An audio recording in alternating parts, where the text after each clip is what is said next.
Hello, everyone, and welcome to Cornbread Manufacturing Podcast. He's cornbread, and I'm manufacturing. Manufacturing what? Just the concept. Of cornbread? Yeah. Okay. I'm manufacturing an intro to this episode. We should probably audit that. You. Yeah, audit it for quality. This intro is shit. Oh. Doesn't hold up to OSHA regulations. This intro is a risk. Speaking of shit, my pants. What are we talking about today? Actually, I have a shopping bag here with 3 cans of what we're talking about today. 1, 2, The audio quality is in shambles. 3. You've done it to us. Oh, sorry, I forgot that hitting the desk also disrupts the mic. Yeah. We're gonna worry about that later, okay? For sure. What are these funny cans? They say liquid death on them and they're cold. They're cans of water. They got some, gooey skull on them. Trevor, we just watched a bunch of the Liquid Death ads. You I know don't we need to did. play ignorant. Yeah, but it was funny. So Liquid Death is a water company that believes in recycling their cans, and they branded it the same way your chemistry teacher branded water. That one time he showed you the dihydrogen monoxide article. Oh my god. Oh, that bit. You go up to people, you give them, the serious look, the dead stare, and you go, there's dihydrogen monoxide in the pipes. You need to rip it out. You need to rip it out. And you, freak people out. They get, scared, and it's just H2O. It's just water and shit. Just water and shit. But yeah, that's kind of the same vein that, all the ad campaigns went down. For sure. They also have Liquid Death Man. Oh, yeah, Liquid Death Man? Dude, okay. We need to figure this out. Can Liquid Death Man get it? For those of you watching the podcast, which is all of you because we don't have a video version of the podcast, Liquid Death Man is like a muscly dude with a weird can of water for a head and an axe, and he just runs around and kills people drinking water. Yeah, on his abs are monster eyes, and I'm not exactly sure how he eats anything. I think he's just an abomination sent out to kill people for drinking liquid death. Mm-hmm. Yeah, aside from being able to give Liquid Death your soul and then partnering with a bunch of random celebrities and quasi-celebrities. We need to go over the store page. That was funny as fuck. Every ad that had a link to something, I proof checked, and you can actually, the Glory Hole, for example, that came out a few days ago. As of time of recording, it's already sold out, and they're $58. My brother in Christ, it is a cardboard cutout of an old dude. Hey, that's Tom Segura. He's a comedian and shit. He's actually pretty funny. He is funny. It's just a cutout of an old dude in a box for $58, and people bought that shit. I'm jealous. Hey, Tommy, oh my god. Dude, I got a way to boost monetization and the podcast. What if we sell glory hole boxes with our faces on them? Trevor, we would need fans first. Hey guys, make sure to reach out to your 3 closest friends. Send them a link at complimentarymania.com. Full shill mode. Okay. We don't have any merch right now, but trust me guys, 10 likes and I'll put my face on a box and you can fuck it all you want. Alright, well, with that out of the way, Trevor, I'm pouring you some Liquid Death right now, and you're gonna take a sippy whippy. Do they kill people and, put them in here? By the way, Trev right now is drinking out of the same cup that we used as a prop for our cover photo, if you want that mental image. It's water. It's pretty good water. Honestly, yeah, that's not bad as far as bottled water goes. I think it beats Iced Mountain. I don't know if I'd get it, because these cans were $2 a pop? Yeah. If you could buy them in bulk for the same rate that, normal, say, Ice Mountain or, Great Value could go for, I'd buy it. You can buy it in a big box. They sell them at some Walmarts and shit. I think if you just got a can crusher or something, this would legitimately just be a better alternative to just getting, plastic bottles, which feeds into their campaign. Hey, let's annihilate plastic bottles and their usage because, they're fucking up the environment. See, at the place I work at, not disclosing locations or anything, but I do some recycling there, and one thing I do in the week is that I go around and I collect all the plastic bottle receptacles. We put them, like, in a box, and then we just put it away, and a truck takes them away. I don't know what happens after that.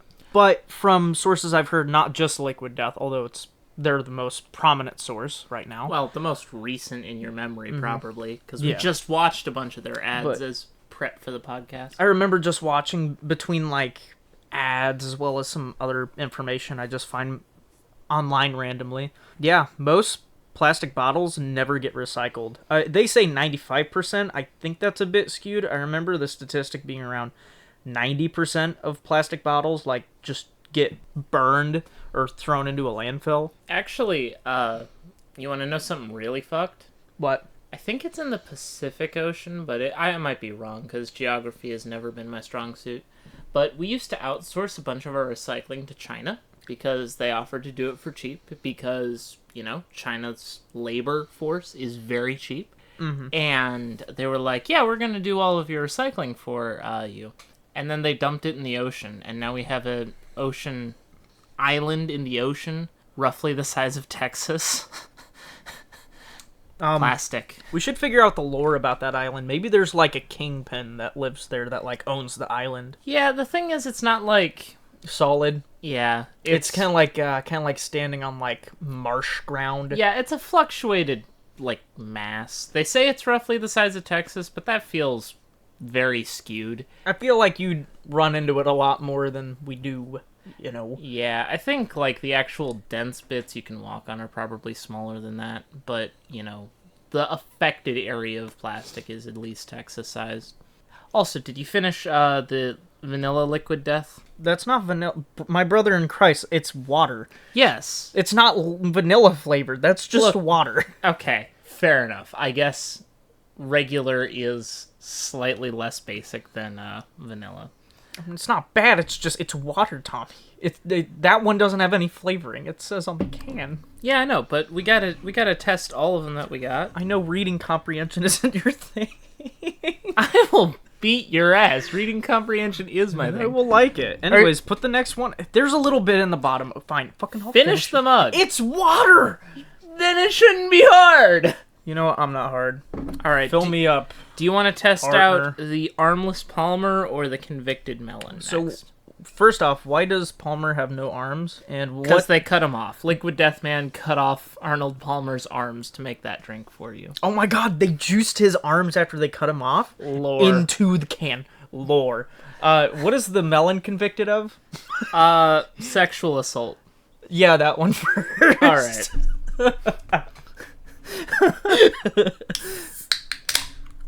All right. Honestly, it would have been more attractive if it like was something like tax fraud, but I'm still gonna drink it. All right, so it's gonna taste like TV static that someone thought about melons next to. I can already tell, but you know, I'm never a fan of sparkling water. It always tastes like ass. But actually, as far as sparkling water goes, it's actually not bad. This is actually like drinkable, which is a very big compliment because usually like sparkling water is like the dredge of society. Yeah, you just taste the sparkle. What do you want to be in the TV static? Like legitimately, every bottle or can of sparkling water I've had aside from this just takes my mouth to like the back rooms, and I just can't get it back sometimes. Actually, this is pretty good. This is pretty good. I could drink this, and it would not be unenjoyable. I wasn't expecting that. Usually sparkling water is really bad, and it doesn't have any flavor. That's definitely sexual assault, though. Oh, yeah, for sure. It tastes way more like sexual assault than melon. And with that, I'm going to finish my my cup. Can we just move on to the Palmer? Thanks. All right, we got an armless Palmer to get through. I think this is their most recent flavor, but I could be wrong. I don't know. I don't know the entire lore yet. He just juiced himself. All right. It's like beer colored because it's tea. It's half and half. It's so good. Also, to all you fucks out there that think half and half is bad, I'm gonna rip off your arms and put it in this drink. So it's way lighter than like the Arizona. That's what I was about to say. It's so you know how like the actual Arnold Palmer from Arizona is like. It's really sweet, and then it also smacks you with bitterness. It's a very potent drink. Mm-hmm. This is much more mellow, and it's kind of nice. Yeah, I think it's because the Arnold Palmers have like 60% of your added daily sugars. This has This one- 12%. This one has no shot. Well, guys, if you want something that's like flavored and good, that's tea, get this one. Get the Armless Palmer. Also, And unlike Palmer, your arms won't fall off drinking it. At for, least not yet. for legal reasons, we were not sponsored in any way by Liquid Death. But if they wanted to like get us to sell their souls, I don't think that we need to like an ad campaign. I think I'd just do it anyway. yeah, for sure. My chair's sinking. Give me 1 second. Intermission. Okay, we're back. Tommy, I'm like eye level with you now. Shut the fuck up. Get the fuck back up. So Liquid Death is it's kind of a joke company. It's all about the brand and not so much about the product. Like the product, as we sampled, actually isn't bad. It isn't bad, but I don't. It's not like Monster, you know. It's water. Is it unique? The branding, yes, but at the end of the day, like, if I drank that from a bottle, and then I drank an Ice Mountain bottle, I probably couldn't taste the difference. Probably not. The thing is, it's like it's a very interesting way to run a business, you know? Because it's like a dad joke mixed with edge humor. Yeah, it feels like kind of feels like Red Bull ads if they were made like with the humor of this generation in mind. Yeah, for Because sure. like Red Bull ads have the same kind of like tone, but they don't have the same kind of humor that would resonate with us, you know? Because we're young and hip and cool with the kids or whatever. Yeah, I know what taupe means. Well, everyone, all three of you who tuned into the podcast this week, I want you to know. This is out to you, Blaine and Chase. Chase doesn't listen to us. This is out to you, And Canada, Blaine. man. And Canada, man. Hey, Canada, Wait, man. actually, it might be Canada woman. We're inclusive, okay? Canada person, reach out to your 3 closest friends. Shut the fuck up. You can't just spend the whole episode just shilling. It's so funny. Actually, so we were going through our statistics, and fucking, not only is there someone from Canada and someone from Italy listening to us, We have a Swede. but also, like, 8% of you, like, random viewers, are watching us on something that's not Android, iPhone, or Windows. Who the fuck out here using Ubuntu. No, they're using Linux. No one's using Linux. Hey, Tommy, anything else about Liquid Death? I don't know, is there anything cool you wanted to talk about? I really like a lot of their ad campaigns. Like, the Tony Hawk blood skateboard thing. Yeah, that's one thing I wanted to bring up. They got like so many different like celebrities and like actors to just do their ads, and the other interesting thing is that they were completely like unfiltered too, in a sense, For sure. which I guess I'm just not very used to. Yeah, it was yeah. it was a unique tactic for sure. Yeah, I think it's simply just because of like how advertising is in the current age. It's very friendly, and it's pretty refreshing seeing ads like that. If I actually saw those like on YouTube, which I don't, I get like Google ads, and they're kind of like not that. Makes me want to actually buy them more. Well, Trevor, you shouldn't be getting ads. You should have an ad blocker installed on your PC. Listen, okay, I'll get around to it. Oh my god. This motherfucker, for weeks, was playing ads in the middle of our D&D sessions because he puts on background music. And he's the DM of our most recent campaign. So, motherfucker would be, like, trying to loop a video, and we'd just get, like, Old Spice ads for no fucking reason. I almost got a second laptop because I would have broken the first. And this would have been... I'm not saying, like, oh, this is anyone else's problem. No, I should have installed an ad blocker, but I was just like, nah, I'll do it later. It was no, I'll do 3 it weeks of this shit. Finally, we just interrupted the session. Took 5 minutes to install the fucking ad Listen, blocker. 5 minutes is valuable, okay? And he was That's like- whoa, this is so neat. That's it like- just doesn't have ads. There's like 5 goon sessions for me, okay? You can goon in a minute. You can't? I thought the whole point of gooning Oh, is yeah, it takes like a long time. No, I can joke in a minute. Anyways, we'll talk about joking and gooning in a different episode. This isn't the episode about that. We're talking about water in a can and the funny men and women that create these funny water cans. It's cool to me that the design for the first can they had like they didn't actually have a company or any way to sell it the time they designed the first can and like marketed it. They literally Facebook. made a mock-up, and honestly, that was so funny. There was a chance that if they didn't get enough popularity, it was just a thing that they put up as a joke. Which is awesome. Like, there's an alternate universe where, like, they didn't get as successful as they did, and it's just a joke video that's online. It's like Cum Zone or something. By the way, did you see they're releasing Cum Zone 4? There's a teaser out right now. This liquid death better kill me. It's been killing me since we drank it, especially the convicted melon. I'm kind of feeling You can definitely taste the sexual assault. Hey, Tommy, you aren't wearing a belt. I am. Damn it. Okay, this bit ran dry. Hey, you should hydrate it with some liquid. You know what? Give me some liquid. He's drinking the rest of what was in the mug. Give me some more. So are we cutting out, like, these moments where we're drinking it, or should this just be part of the bit? I don't know. I think we've hit the counter a lot, so there's going to be a lot of weird microphone boomings. It's going to be funny to edit. It's going to be so funny to edit. I should just leave all of those in. Okay, I'm editing this episode, everyone. No, you're not. This is my turn. I'm editing this one. Is there anything else we want to talk about as far as Liquid Death goes? I like the designs of the cans. Oh yeah, the like dripping skull is very like. It's very just. It like feels pops out. It feels like an ad you'd see on Toonami, you know? Yeah, actually, yeah. It's got like exactly that aesthetic. Tommy, I don't have anything else to talk about on Liquid Death, but I think it's a very good product and the company is really interesting. You guys should watch their ads. And then when we release our cardboard glory holes, buy them, okay? We'll sell them at a markdown. We're not releasing cardboard glory holes. That's what he thinks. Give us like 2 years. I guarantee we'll have them on the market. You know what? $10 on it right now. I'll bet you $10. Okay. Yeah, I don't got anything else. But funny, cool liquid. What else did you want to talk about? Well, in keeping with the very metal topic of Liquid Death, Trev and I both got around to watching a new Netflix exclusive movie. It's called Nimona, and it has been kind of popular on the internets and whatnot. It's been cool with the kids, the people that say taupe. Oh my god.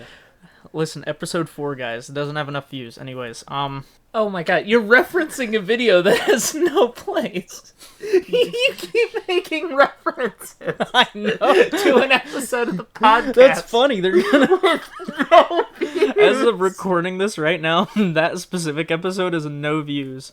So, if you want more context, you should listen to that one. It's really funny. Please stop. Anyways, Nimona is a movie that's essentially about. Really? Oh my god! Shut the fuck! You know what? Why don't you talk about it, huh? Why don't you talk about it? I will criticize you. Go ahead. The mic's right there, sir. I mean, I can do better than it's a movie. You didn't let me fucking elaborate. It's one of the films. Ah, yes. Nimona is a cinema feature on my television. Bitch. Go ahead. The mic's right there, Tommy. Alright, so Nimona's a very aesthetic cartoon. It's kind of shot in the same Aesthetic way cartoon. It is not a cartoon. It is an animated movie. It's in fact a cartoon. You're a cartoon. I am, in fact. People call me animated all the time. Continue. Give me your description. It's designed and drawn in a similar way to, I think, Spider-Man Into the Spider-Verse is probably the... It's animated in a very similar fashion. Yeah, it's... Kind of with, like, the, It's got, like, the light shading, but it's also, like, very linear at the same time. Yeah, you know what I mean? It's like 3D animation drawn so it looks 2D. Yeah. A comic book 3D animation, if you will. Yeah. And it follows a very interesting story about... I don't know, the world building's kind of strange. It's sort of... The world building isn't, like, there. It's weird, right? Because, like, there's knights. There's knights clad in heavy armor, right? And it does, like, but they have, like, laser, like, thermal blades. Yeah, and there are crossbows that shoot, like, laser bolts. And there's, like, cannons that fire nuclear blasts and shit. So we've got these knights, right? They are clad in knight armor. We don't see in any part of the movie the knight armor like giving any extra features other than just being knight armor. Yeah, that's actually kind of interesting. Yeah. Do you think the knight armor is just, like, traditional? Because a huge, like, part of the movie... spoilers, by the way. This is a review, so if you haven't seen the movie, Stop listening. Go back to the liquid death thing, and also watch episode 4. Trust me, the movie is better than whatever we're talking about on the podcast. Just go watch the movie. Anyways. Like, a huge part of the movie is tradition, right? That's part of why in the very beginning of the movie, the main character gets framed for killing the queen. Yeah. Is because, you know, he was breaking tradition by being not born of noble blood and becoming a knight. So I think the armor is just there out of tradition because it didn't stop the sword from cutting the guy's arm off. Yeah, it's there simply to be drip. That's all it is. Yeah, it's just drip.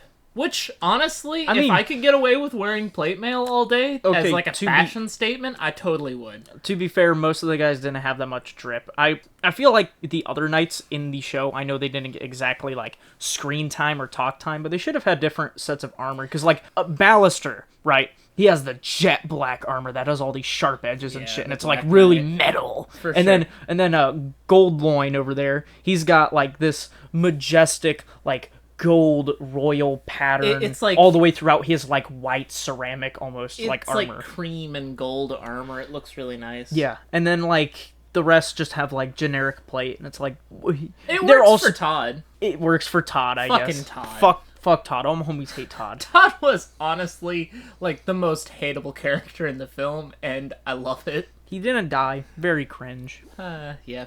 Well, I mean, he had a redeeming moment at the end. That's the end. Because he was laying flowers on Nimona's grave. By the way, spoilers. Yeah, Nimona died, but not really. Kinda. No. It set things up for a sequel. We don't know how much of her reformed is the main thing. So, like, we know she came back to the base. We know he was excited to see her We also again. know that she was still able to transform. Because when he comes in, you could see reflected in his eyes like a bunch of pink. And when she's in like her humanoid form, she doesn't have all that pink to her. I mean, she's got, like, pink hair, but she doesn't, like, glow and shit. You know what I mean? Right, but it could still come with, like, dire consequences. Like, she might not have all of her memories, or maybe she can't... maybe lost a limb or something. She could have just been permanently injured in a way that's not exactly recoverable. Kind of like how Ballister is with his arm. I mean, she did get a nuke shot at her. Yeah, so... The movie, I think, was really great. Both of us didn't watch it together. We watched it with our girlfriends sometime last week. For full disclosure. And I think both of our girlfriends had similar takes on it. Like, the movie was good, and they enjoyed, and like... Yeah, my girlfriend did indeed say it was good, and she liked it. Why did you sound so upset about that? Because I wanted more. I wanted to have an in-depth discussion, and That's what we're doing now. I know. It's funny. Anyways, I think the movie's mainly just about perspective. Yeah. That's the main thing. And also equality, too. I think, more importantly than that, the movie, it follows the very, like, tropey, like, you should care more about, people that don't fit in than people who do kind of thing. Yeah. Which, honestly, isn't very controversial. Like, that's been, like, very played even since before the Breakfast Club of all movies. But I liked a lot of the action scenes in it. It was very, like, a very pretty movie. Yeah. And the pace of, like, all the fights were really good, too. Oh, yeah, the pacing of the fights were good. They didn't feel drab or, slow. They were kind of Phineas and Ferb fights. Like, it was less, like, consecutive violent exchanges and more like stuff is happening. A lot of stuff is happening. Yeah. And then it stops. And you can tell who won or lost the exchange based on where the fight stops. Something that really bugged me about the movie was the pacing. It has what I like to call we can't breathe pacing, which I identified starting like way back in like 20. That's because the runtime of the movie's like less than an hour and a half, I'm pretty sure. No, it's about an hour and a half. Because I know the credits. I mean, the credits are 18 minutes long. That's what I'm saying, and it's like an hour 42 minutes. Yep. So it's like under an hour and a half. Which again, we complained about how the Mario movie needed a bit more length, and it was an hour 30. Well, look, some of the best and most well-paced movies out there have a 90-minute runtime exactly, and some have less than that. So I don't think that's necessarily a great excuse. I just, feels like, Ballister getting his arm cut off, immediately fleeing to the underground, and making a new arm for himself in, like, less than a day felt really unrealistic. I think it was implied that, like, a set amount of time went by. No,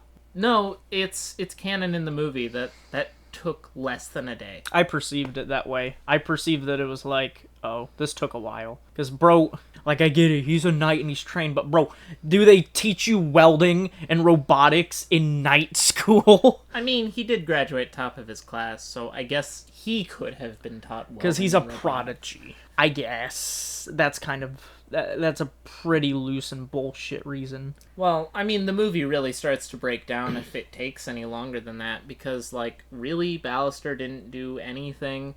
Also, when they encounter the Squire, it was the day before that he had recorded that video. That was quick, yeah.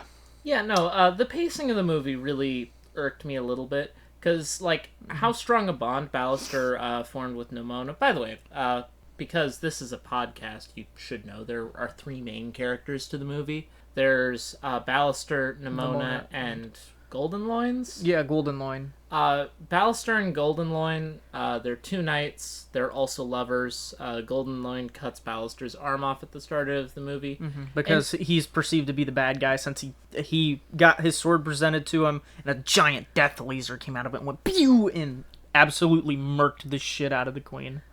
She was so dead, they had to cut the camera away so we didn't see, like, a charred corpse. Unfortunate. And then, Nimona, who... I guess we could talk about Nimona because she's the namesake of the movie and was supposed to be the focal point, but it feels really weird because she kind of exists as, like, plot incarnate. Like, it really felt more she like... kind of pulls the plot along, and Ballister kind of just... If Nimona wasn't there, think about it this way. Like, if Nimona wasn't there, what would Ballister do? He would have gotten executed. He would have gotten himself in jail, because that's what happens in the start, and then he would have been executed. And that would have been Nimona. But there's no Nimona. Nimona's the reason why he got out and actually made any progress. Nimona's a shape-shifting teenager who's over 1,000 years old, but she can't get it. She can't get it. We're not going to have the lolly discussion about Nimona. Moving on. We could have the lolly episode in the future. No. Okay, no, we can't. That is not Spotify friendly. Is it not? Sorry, Nimona in most of the movies depicted as either an animal or a fucking teenager at most. And then in her actual true form, she's a little girl. No, guys, she can't get it. Okay, anyway. Nimona's a shape changer who seems to be like this amorphous spirit that just wants to be friends with people, but society thinks she's a monster, probably because her true form is like this kaiju-sized smoke monster. Well, that's not her real form, though. It is, though, because that's the form she has a heart, because she revealed the heart and was going to impale it on the statue. I don't think of it as that way. I think her true form is the girl. No. Not obviously Nimona as teenager. Well, so in the flashback, she pretends to be a bunch of things like a fish, a bird, and a deer. And she tries to, like, make friends that way, and all the animals notice there's something different about her and reject her. But when she makes friends with the little girl, she turns into the little girl and pretends to be a little girl. So I don't think the little girl is her true form. I think that's what she turns into to, cope. Not to cope, but just to, like, exist as a human. Which means, hypothetically, she could turn into an adult, but she doesn't choose to, which is a weird thought. Oh, maybe it's because she's, like, a free spirit and reckless and doesn't really care because she's a shape-shifting badass monster. For sure. Maybe in Nimona 2, we'll find out that, there are a bunch of Nimona shape changers out there, and she just kind of, like, got separated from her society when she was really young by their standards. Holy shit, Kung Fu Panda 3. Yeah. I mean, it's possible it takes, like, thousands of years for them to get out of teenagerhood and into adulthood. But either way, the form she can be harmed in is this giant smoke monster kaiju thing, which is... interesting, to simply put it. It definitely made for a good climax. It kind of felt out of nowhere. Aside from her turning into Frosty the Dragon, which was a cereal mascot and breathing cereal on people, there wasn't really much foreshadowing that she was anything other than a shape-shifting little girl.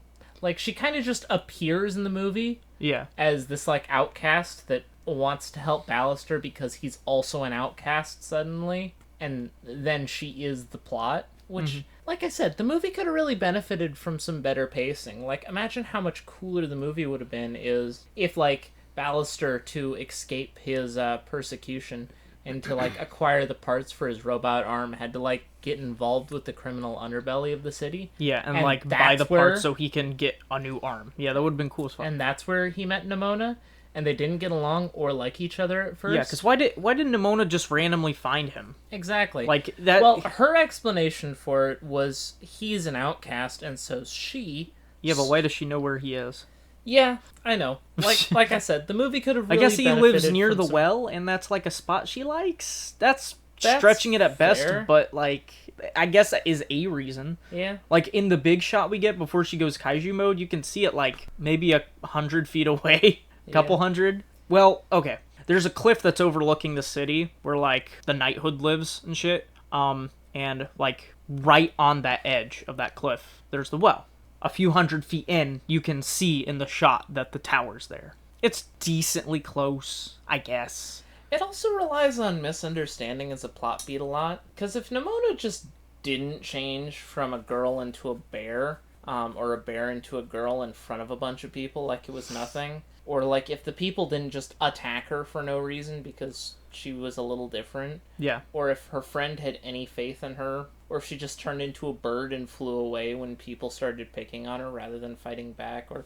You know, several things could have been fixed if the movie wasn't just relying on, you know, misunderstanding as a plot beat. It's the same thing with the sword and all that. I mean, we could always suspend our disbelief, but at the same time, it makes little sense. I guess you're not really there for the plot.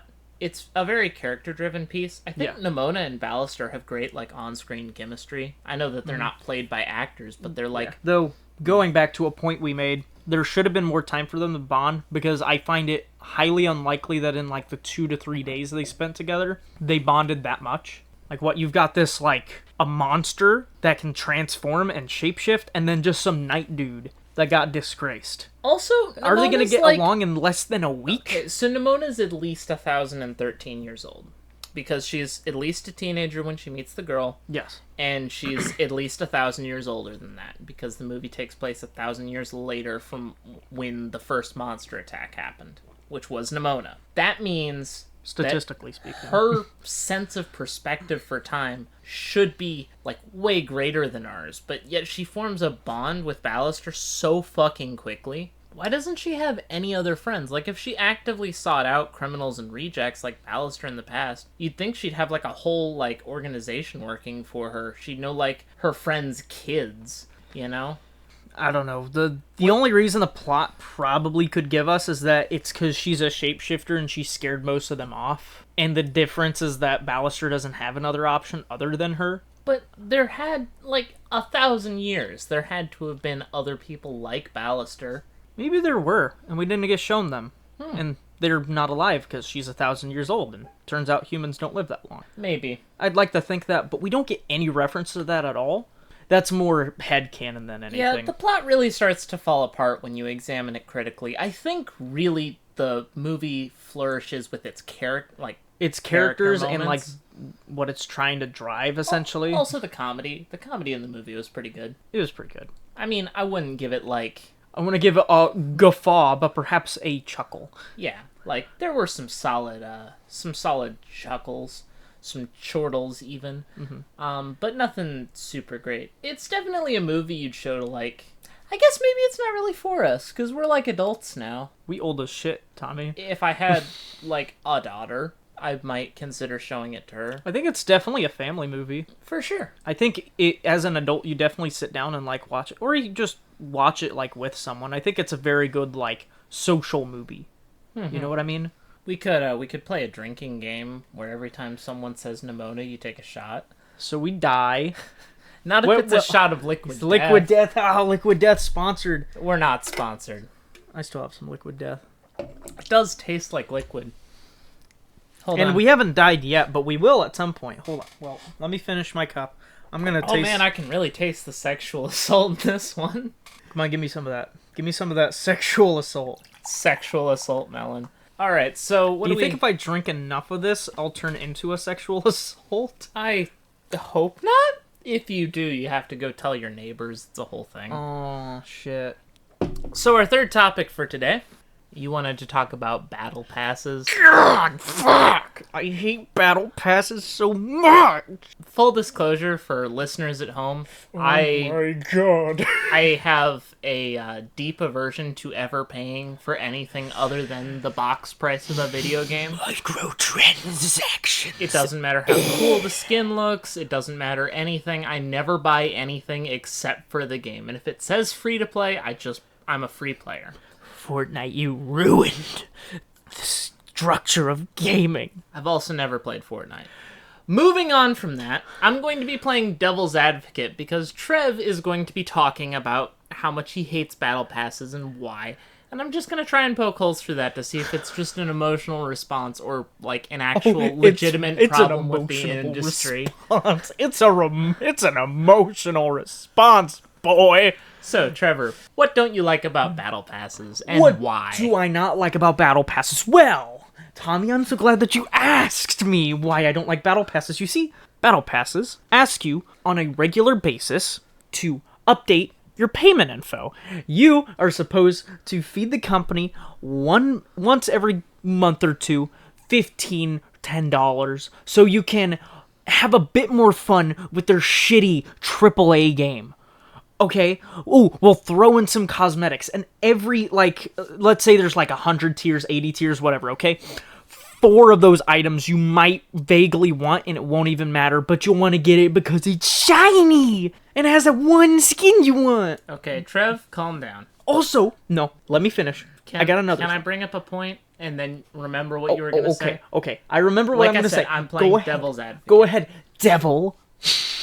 So World of Warcraft was one of the most popular games ever of its time. Yes, and it had a subscription-based model, which was pretty expensive per each month, but people were willing to pay that for the experience. What makes Battle Passes different from that? If someone's willing to pay that much for the experience, especially if free-to-play is still an option, why does that make Battle Passes, inherently evil? Because it encourages that you pay for a game and then pay for it more. I should be able... But subscription-based games have existed since, some of the most classic, online games of the industry. Okay, World of Warcraft, right? You buy your account, you can play it to your heart's extent, you get access to everything in the game. Everything. You get to play the whole last game. Are there any additional microtransactions outside of, markets and shit? Have you never played No, World I've of never Warcraft? played WoW. This is a Okay. bad example to Okay. actually use with me. Well, I've never it's played not WoW. because it's a subscription-based game, but basically... I know it's subscription-based. You have to pay a certain amount every month, and you have to pay for the expansions. I don't like that either. I think DLC is kind of The game bad. also has a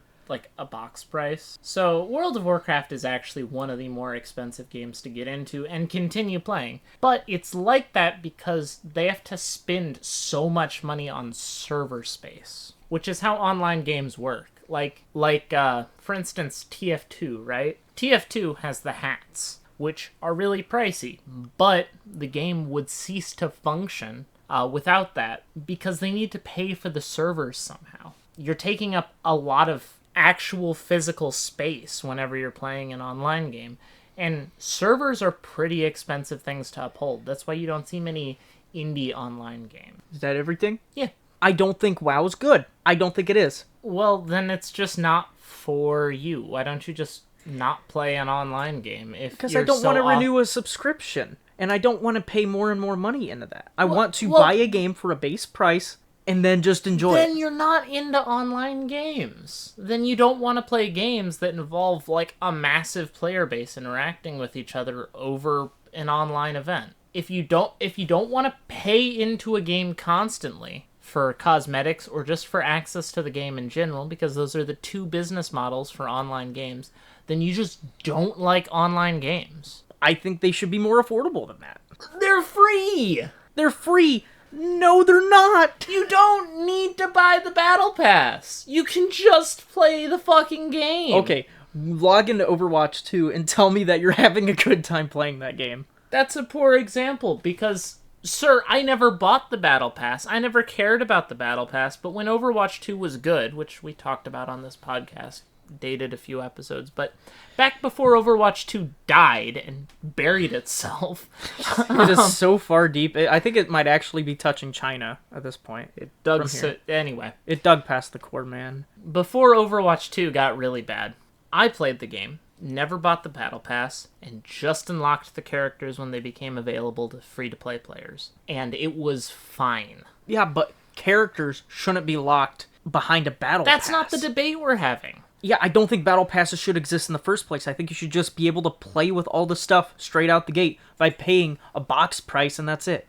You can't support the business model of an online game with just a box price unless you make the box price obscenely high, and then the online game is going to have to shut down in like 3 years when everyone's bought the game. They don't have any more money to pay for server space. Whatever happened to Halo? Remember Halo? Remember, like, old COD? Halo had to shut down! Old COD had to shut down! Yeah? If Halo and old COD were subscriptions, you could still hop on and play Halo 3 online.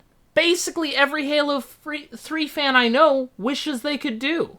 I don't see why. You don't see why what? I don't see why you would pay a subscription to continue playing those. I just want to pay my box price and be able to enjoy it infinitely. You can't do that with an online game because then the company doesn't make any money. Well, then that sucks. Trev, if you were trying to make an MMO or, I don't know, a battle royale because, like, the box I would never prices... make a battle royale, first off. Oh my god. If you were making an online game... Trev, you have over 100 hours in Apex. You can't say battle royales are junk. That was a different Trevor. You are talking about a man that does not exist anymore. I will beat you. That man lives in the shadows. You're making an online game. It's going to involve a ton of players and need a ton of server space. The server space costs millions of dollars every year. How do you sell the game so that it can be available to the fans even 2 years after release? How obscenely high do you have to make the box price? And how many people would be willing to pay for it? It would just go the way of, like, Halo or something. So the game would just die after 3 years? So be it. And you could still play Halo 3 offline, too. Yeah, but that's lame as fuck. People don't want that. Like, Overwatch offline is the most atrocious experience. Overwatch is meant to be... Overwatch is the most atrocious experience. Yeah, that's because of things other than the Battle Pass. Okay, Apex. Apex is the most atrocious. What I'm learning from this is you just don't like any online game that involves a massive player base. Because they're way too expensive, and they aren't fun. You have over 300 hours in Overwatch! Because I used to enjoy it. Okay. Because it was actually possible to get skins and rank up. Okay. Actually enjoy the game. All that stuff. Great. I'm glad you used to be able to actually enjoy the game. If you could put your short-term cynicism for online gaming aside for a moment, what did you actually like about playing those games? And would you have enjoyed it if it was just an offline experience now? Is there any way you can make a business model where, like, 2 years after release, with a box price, the game has enough money to keep its servers open? I'm not a business guy. So you just wanted to shout at the clouds about battle passes costing too much and just call it a night? Yeah. I don't know what you expected, Tommy. You wanted to play devil's advocate. I just said I don't like battle passes. Is it based in, like... Reason? I would hope so. Or rational, like, thought? Not always. So you just have, like, an emotional irk to battle passes? Yes. Okay, is there a way to make a battle pass you don't hate? Because honestly, for me, because I always play games for free, if that's an option anyway, I never give a shit about the skins. As a matter of fact, I actually prefer the vanilla skins for most every game I've played, with the exception of a couple of really cool skins for characters that I'm willing to grind out hours to, like, put on as sort of like a badge of honor, like, yeah, I earned this skin without paying. Who the shit cares? It's all aesthetics. If someone wants to pay a bunch of money to keep the servers open for something aesthetic, let them. I don't give a shit. I'll just be better than them and laugh because I'm in a vanilla skin. One thing that I missed a lot about, like, skins and stuff is that they used to be, like, rare and kind of harder to get, you know? Like, you'd actually have to do cool stuff to get them. Now you just buy them with real money? That's so fucking lame. That's so lame. I mean, kinda, but at the same time, like, I respect any game that can keep its servers open. Like, League is not my thing. I don't like League. I played Smite. League, ugh. I played Smite. I'm pretty good at Smite. I'm sad Sun I could Wukong smell will never the be fish meta again. and pennies from here. Average League player smells like fish and pennies. Either way, League has kept its servers open for as long as it has because they sell skins. Listen, I'm salty because I spent like $40 on Fortnite and also like over $100 on Apex because like they were games that were like pretty cool at one point, and I just don't like them, and I'll never get that money back. Okay, I mean, that's fair. That's fair if you feel like you wasted money, but my response to that is just don't waste money. Yeah, that's why I don't buy battle passes or anything anymore. I just know they're going to be a waste of money because, like, that game sooner or later will grow out of my taste, especially with how volatile, like Chase bought that one Medusa skin for Widowmaker, and not even a month after he stopped playing it altogether. Well, that's not the whole story. Redacted person bought a very expensive skin for his favorite character. Then he got his account banned. No, he didn't. No, he didn't. Again. No, he didn't. He got his comms banned because he kept on saying the N-word in like a bunch of slurs. I don't know if a bunch of slurs is right, but he'd also like just bully people. I met a guy on Overwatch who got his account banned because he kept saying "good game" and people kept reporting him. I don't know why. He was just saying "good game." Well, having played with that guy for several hours, I kind of know why. Why? He was just saying "good game." Every time his character died, he'd say "good game," which is funny, but also good game, Tommy. Good game. Hey, do we got anything else, or?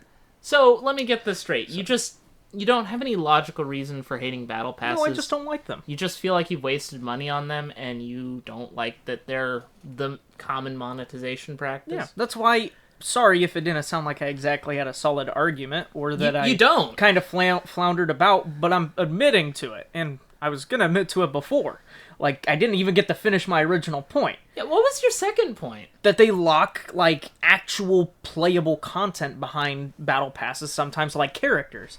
And, like, modes sometimes. And it's bullshit. Does that mean... Yes, you can play the game and grind up to them, whatever. Yes, rationally, there's workarounds and whatever. I can still just not like it. Yeah, okay, fair enough. I didn't get around to, like, explaining the fact that the point wasn't exactly based on an actual solid foundation. Fair enough. Sorry if I kind of sounded like a fish out of water for, like, 10 minutes there. I just don't like them. Not every game is for everyone. I think you like single-player games the most, just in general, because you can kind of veg out, and it's a good reclusive outlet for you. I love getting stuck in a narrative. And, sorry, but Apex don't bring that shit to me. Yeah. The biggest, like, MMO I sunk a bunch of hours into, probably 2, actually. Neverwinter is a D&D based, like, MMO. And it came out when 4th edition did, not when 5th edition did. Uh-huh. So, like, the classes and whatnot are very different from how you'd expect a D&D RPG to be. Uh-huh.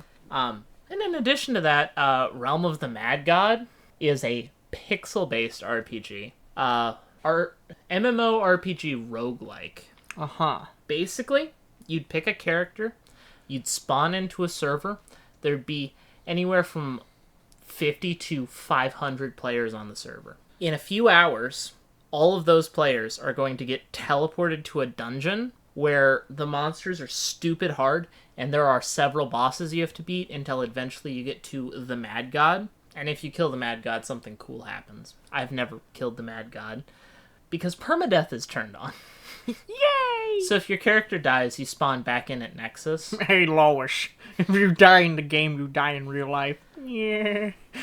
But it's really cool, because, like, there's just an entire server of people just grinding out cool weapons and loot to try and beat the raid when everyone gets ported to it. Yeah. No, that sounds pretty cool. It was super fun. I think just my problem is I don't think I'll ever find an online game I like just because I don't want to dump money into it. I don't know.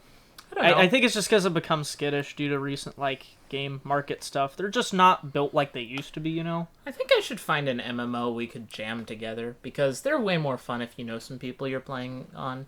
Perhaps. Also, like, just though I don't think I'm getting back on Smite. I'm sorry. I'm just so ass at it. It doesn't just like pull me in, you know. I wouldn't recommend anyone to get into Smite these days anyway. A lot of the new characters are just very power creep. Strong. Yeah, power creep is bad. Like, I remember when I started playing Smite, I don't remember. He's a hunter class from Norse mythology, and he can flip between dual-wielding hatchets and a bow, and that was the cool thing about him. That's what he has instead of an ultimate, is his ability to pivot between the two, and it's on like a 3-second cooldown. So he has 6 cooldown abilities instead of an ultimate, and 3 cooldown abilities. And ultimates are cooldown abilities, but it takes like several minutes for it to cool down. Yeah. The thing is, every character's like that now. Well, they'll have like 6 pivoting cooldowns. Like, King Arthur has so much going on, it's ridiculous. None of the abilities read simply anymore. I just wouldn't ever recommend anyone to get into Smite these days. Also, they nerfed Loki, so most of the people I play with can't just pub stomp just with Loki. Jam with Loki. It kind of sounds like magic. Yeah, power creep is... Actually, you want to save that for an episode? We can build talk about power creep. Power creep episode, guys. We could actually research it as a concept and, like, see how people combat it and things. And see if there's, like, maybe there's hope for it, maybe there's not. Maybe power creep kills all competitive, like, creative games eventually. Potentially, statistically speaking. But that's for next episode. I'm Cornbread. He's manufacturing. We're manufacturing the hell out of this outro. We'll see you guys next time. Bye. Also, liquid death is killing me.